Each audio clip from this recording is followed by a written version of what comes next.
Students, आज physical world में हम 3 टॉपिक डिस्कस करने वाले हैं। Scientific method, scope of physics और एक्साइटमेंट ऑफ फिजिक्स। तो आज इन 3 टॉपिक्स पे डिस्कस करेंगे हम। सबसे पहला टॉपिक लेते हैं साइंटिफिक मेथड। साइंटिफिक मेथड क्या होता है? आपने अभी तक बहुत सारे लॉ पढ़े हैं। कुछ जैसे एग्जांपल के लिए अगर मैं बात करूं तो आपने ओम्स लॉ पढ़ा है 10th क्लास में। ऐसे ही आपने 9th क्लास में न्यूटन्स लॉ पढ़ा हुआ है। ऐसे ही आपने किरचॉफ्स लॉ पढ़ा होगा इलेक्ट्रिसिटी में। तो आपने बहुत सारे लॉ पढ़े हैं। आप एक बात सोचो कि साइंटिस्ट लॉ बनाते कैसे हैं, लॉ बनाने का प्रोसेस क्या होता होगा। तो साइंटिस्ट जब भी किसी लॉ को एस्टेब्लिश करते हैं तो कुछ स्टेप फॉलो करते हैं, और वो जो स्टेप है वो स्टेप ही साइंटिफिक मेथड होता है।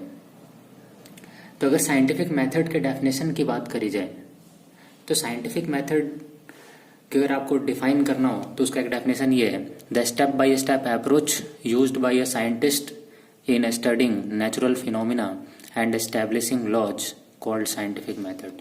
Means step by step approach जो साइंटिस्ट यूज करते हैं किसी नेचुरल फिनोमिना को एस्टेब्लिश करने के लिए या फिर किसी लॉ को एस्टेब्लिश करने के लिए, वही क्या है? Scientific method. तो एक्चुअल में साइंटिफिक मेथड क्या है? स्टेप बाय स्टेप अप्रोच जो साइंटिस्ट यूज करते हैं किसी लॉ को एस्टेब्लिश करने के लिए या किसी नेचुरल फिनोमिना की स्टडी के लिए, वही क्या है? Scientific method. साइंटिफिक मेथड की अगर मैं फर्स्ट स्टेप की बात करूं तो जो सबसे पहला स्टेप होता है वो होता है ऑब्जर्वेशन का। ऑब्जर्वेशन से मतलब ये है कि आप डेली लाइफ में जो भी अपने सराउंडिंग में हैपनिंग्स देखते हो वहां से आपको ऑब्जर्वेशन करना होता है। फॉर एग्जांपल के लिए अगर न्यूटन की बात करी जाए तो जो एप्पल का नीचे गिरना वो उसके लिए एक ऑब्जर्वेशन था कि एप्पल नीचे ही क्यों गिरा। ऐसे ही आप सोचो कि आप 100 डिग्री सेंटीग्रेड का वाटर रख दो, थोड़ी देर बाद वो अपने आप रूम टेम्परेचर पे आ जाता है। तो ये क्या है? एक आपका ऑब्जर्वेशन है कि जो हीट का फ्लो है वो हायर टेम्परेचर से लोअर टेम्परेचर की तरफ होता है। ऐसे ही डे नाइट का होना, ये भी क्या है? आपका एक ऑब्जर्वेशन है। तो ऑब्जर्वेशन आप अपने सराउंडिंग में होने वाले एक्टिविटीज से करते हो। तो ये आपका साइंटिफिक मेथड का स्टेप 1 है। ये बेसिक और फंडामेंटल स्टेप होता है किसी साइंटिफिक मेथड का। सबसे पहला स्टेप आपका ऑब्जर्वेशन ही है और यही इंपॉर्टेंट होता है। सेकंड स्टेप की अगर हम बात करें तो सेकंड स्टेप है कंट्रोल्ड एक्सपेरिमेंट का। यहां से भी हम सिस्टमेटिक ऑब्जर्वेशन करते हैं एक्सपेरिमेंट के थ्रू। जैसे मान लो आपने ये देखा, जब भी आप किसी पार्टिकल को ड्रॉप करते हो तो हमेशा टुवर्ड्स अर्थ अट्रैक्ट होती है। मतलब अर्थ अपनी तरफ सभी ऑब्जेक्ट्स को अट्रैक्ट करती है। ये आपका एक ऑब्जर्वेशन है। तो इसको आप करके देखो डिफरेंट डिफरेंट कंडीशंस में, लैब के अंदर करके देखो, इंक्लाइंड प्लेन के ऊपर करके देखो। तो ये क्या है? कंट्रोल्ड एक्सपेरिमेंट है। तो एक्सपेरिमेंट के थ्रू भी, कंट्रोल्ड एक्सपेरिमेंट के थ्रू भी हम क्या करते हैं? सिस्टमेटिक ऑब्जर्वेशन करते हैं।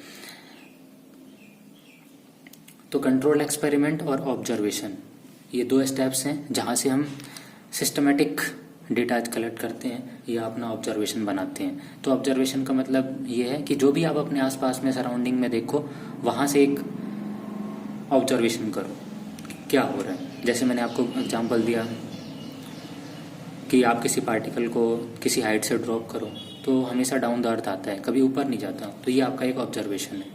अब इसको आप एक्सपेरिमेंट के थ्रू भी करके देख सकते हो, डिफरेंट डिफरेंट कंडीशंस में करके देख सकते हो। तो आपका क्या होगा? एक्सपेरिमेंट के थ्रू सिस्टमेटिक ऑब्जर्वेशन मिलेगा वहां से आपको। तो कंट्रोल्ड एक्सपेरिमेंट में आपको सिस्टमेटिक ऑब्जर्वेशन करना होता है। थर्ड स्टेप होता है इसका qualitative and quantitative reasoning. Qualitative और क्वांटिटेटिव रीजनिंग, इसको मैं आपको एग्जांपल से बताता हूँ। जैसे मान लो न्यूटन्स लॉ ऑफ ग्रेविटेशन की बात करी जाए, F = G m1m2/r²। तो हमें एक चीज पता है कि अगर आप डिस्टेंस को डिक्रीज करोगे तो फोर्स इंक्रीज होगा। तो ये क्वालिटेटिव रीजनिंग है। ये किसी भी एक पर्टिकुलर ऑब्जर्वेशन में आपके किसी एक पर्टिकुलर फैक्टर को चेंज करने से रिजल्ट में क्या चेंज आ रहा है, वो क्या है? क्वालिटेटिव रीजनिंग है। जैसे अगर आप डिस्टेंस को डिक्रीज करोगे तो 2 मासेस के बीच में जो अट्रैक्टिव फोर्स है वो डिस्टेंस के डिक्रीज होने से इंक्रीज होता है। तो ये क्या है? क्वालिटेटिव रीजनिंग है। अगर आप मास को इंक्रीज करोगे तो दोनों के बीच में attraction, force of attraction increase होगा। ये भी क्या है? क्वालिटेटिव रीजनिंग है।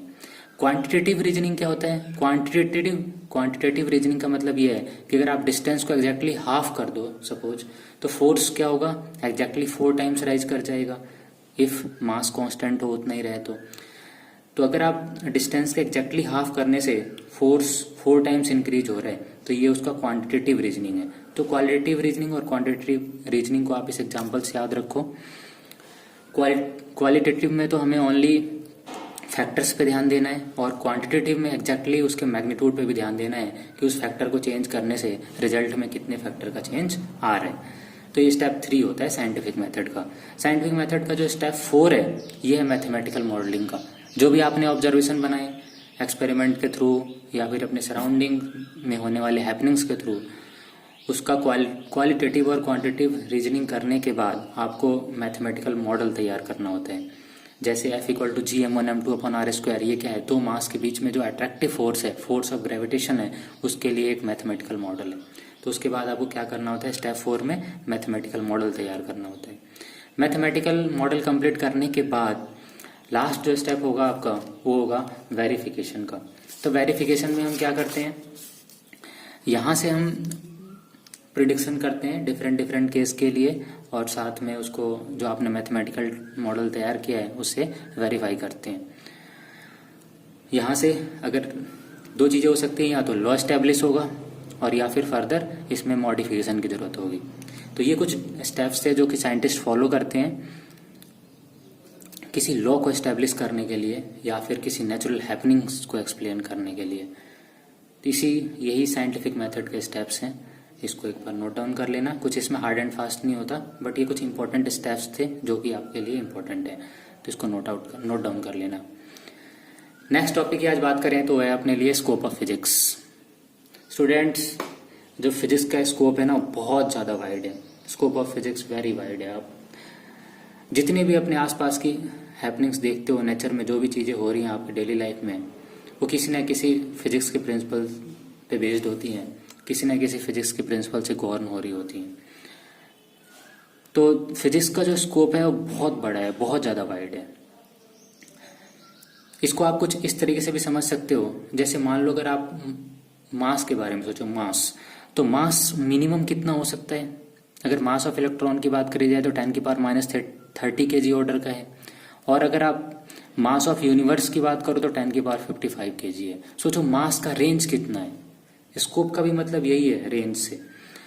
तो अगर मास की बात करो तो मास ऑफ इलेक्ट्रॉन से लेकर के मास ऑफ यूनिवर्स तक आप सोच सकते हो, यानी 10⁻³ kg से लेकर के 10⁵ kg तक आप सोच सकते हो। सोचो मास का कितना बड़ा रेंज है। लेंथ की बात करो तो लेंथ देखो, मास ऑफ न्यूक्लियस कितना होता है? 10 लेंथ की बात करो तो जो साइज ऑफ न्यूक्लियस है वो 10⁻14 मीटर ऑर्डर का होता है।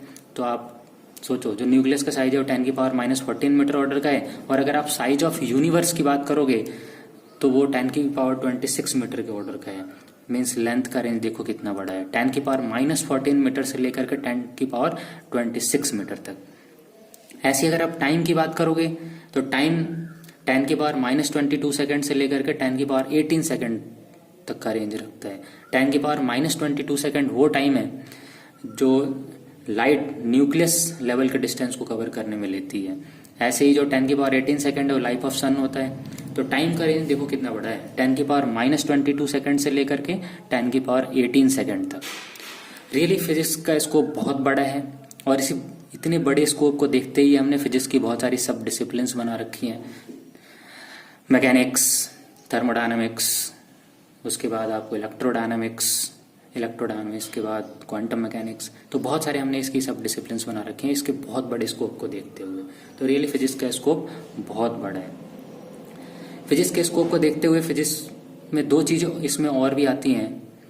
आप 2 तरीके से स्टडी को देख सकते हैं, एक तो माइक्रोस्कोपिक और दूसरा मैक्रोस्कोपिक। जो मैक्रोस्कोपिक होता है उसमें हम एक बड़े ऑब्जेक्ट को डील कर रहे होते हैं, और जो माइक्रोस्कोपिक होता है उसमें हम एक सिंगल पार्टिकल के बारे में स्टडी करते हैं, न्यूक्लियस की स्टडी करते हैं, न्यूक्लियस लेवल की स्टडी कर रहे होते हैं माइक्रोस्कोपिक में। जो क्वांटम मैकेनिक्स है वो माइक्रोस्कोपिक स्टडी का एग्जाम्पल है। और जो मैक्रोस्कोपिक होता है उसमें हम एक बड़े ऑब्जेक्ट को डील करते हैं, जैसे न्यूटोनियन मैकेनिक्स है, थर्मोडायनामिक्स है। ये क्या है? मैक्रोस्कोपिक का एग्जाम्पल है। तो फिजिक्स का जो स्कोप है रियली बहुत बड़ा है, बहुत वाइड है। नेक्स्ट बात करूं मैं नेक्स्ट टॉपिक, तो आज का अपना नेक्स्ट टॉपिक है excitement of physics. Excitement of physics वैसे ही है जैसे आप सोचो कि आप एक नया मोबाइल लेके आए मार्केट से, तो आपको किस तरह का एक्साइटमेंट होता है। ऐसे ही फिजिसिस्ट और साइंटिस्ट को भी फिजिक्स को लेकर के एक्साइटमेंट रहता है। सोचो एडिसन ने जब पहली बार बल्ब जलाया होगा, उसको किस तरह का एक्साइटमेंट मिला होगा। पहली बार जब स्टीम इंजन चली होगी तो किस तरह का एक्साइटमेंट रहा होगा। तो फिजिसिस्ट हैं और साइंटिस्ट हैं, उनको एक एक्साइटमेंट होता है फिजिक्स के लिए। बहुत सारे फिजिसिस्ट ह्यूमन बीइंग की वेलफेयर के लिए टेक्नोलॉजी डेवलप करते हैं। टेक्नोलॉजी की वजह से ही तो आप मोबाइल चला पा रहे हो, ऑनलाइन क्लासेस ले पा रहे हो। तो ये क्या है? रियली एक एक्साइटमेंट है फिजिक्स का।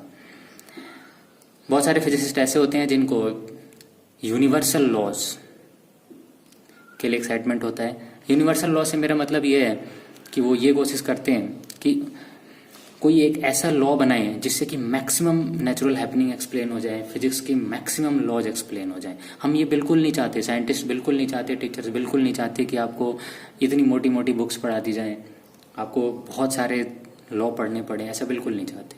बट सबका मकसद यही होता है कि आपको कम से कम चीज़ें पढ़ाई जाएं और मैक्सिमम चीज़ें एक्सप्लेन हो जाए।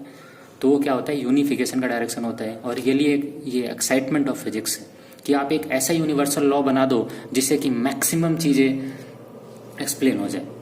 क्या पता आने वाले टाइम में आप एक ऐसा यूनिवर्सल लॉ डिस्कवर कर दें जिससे कि सारी चीज़ें एक्सप्लेन हो जाए। तो सोचो स्टूडेंट्स के लिए कितना आसान हो जाएगा पढ़ना, एक लॉ से वो सारी चीज़ें एक्सप्लेन कर पाएंगे। तो फिजिक्स कितनी ईजी हो जाएगी फिर आपके लिए। तो ये भी एक एक्साइटमेंट होता है फिजिक्स का। ऐसे ही नेचर की मिस्ट्री को अनफोल्ड करना, to unfold the mystery of nature, ये भी क्या एक्साइटमेंट है फिजिक्स का। क्या पता आप 11-12 की फिजिक्स पढ़ के एक ऐसी चीज़, कोई एक ऐसी डिवाइस तैयार कर दो जो कि सभी की डेली लाइफ में बहुत ज़्यादा यूजफुल हो। तो क्या है? ये आपके लिए बहुत बड़ा एक्साइटमेंट होगा। तो ये एक्साइटमेंट होता है फिजिक्स का। तो आज हमने 3 टॉपिक डिस्कस किया है: scientific method, scope of physics और excitement of physics. Hope you will get it. Thanks for watching.